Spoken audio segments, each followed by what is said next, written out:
This is Paul Stevens with Cottage Craftworks, and today we're going to talk about replacing the bands on an old White Mountain tub. We have several options for you.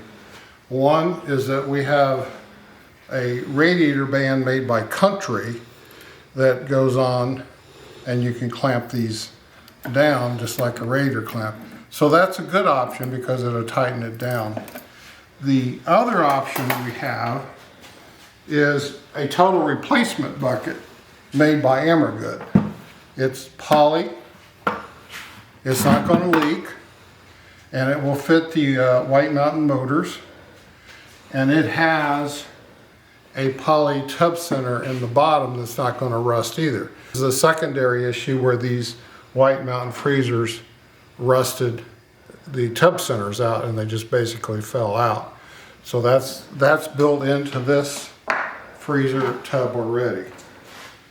So then, because we've had so many requests, we actually had an Amish shop make us stainless steel rings that can be used as a replacement. Okay, so we don't want to insult anybody because it's fairly simple replacing these, but we want to show you a couple tricks. And the one is to get the old staples out.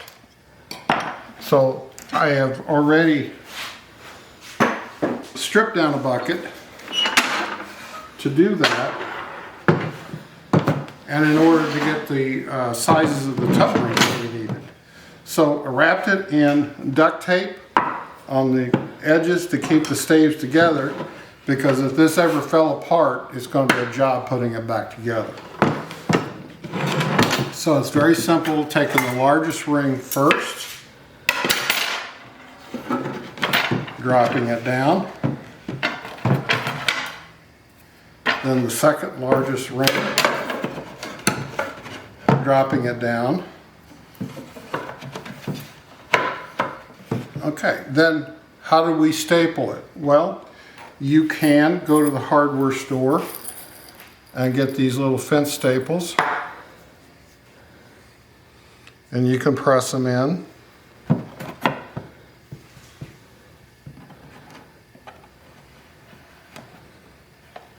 Get them started. Now I would suggest not to go hammering on these old staves because you could break that notch there. So I always like to use a backer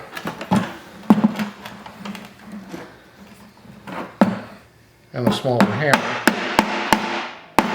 That way they're not all bouncing.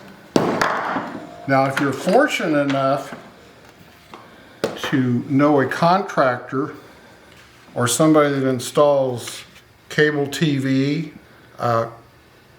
Cat 5, whatever, they will have what they call an electrician's staple gun that uses a round staple. And these are much like the original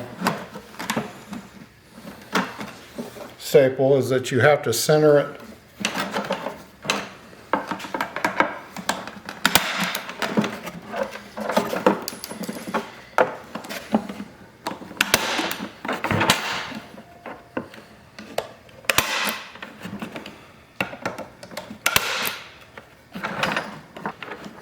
and if you miss one, that's fine. That's easy to pull out.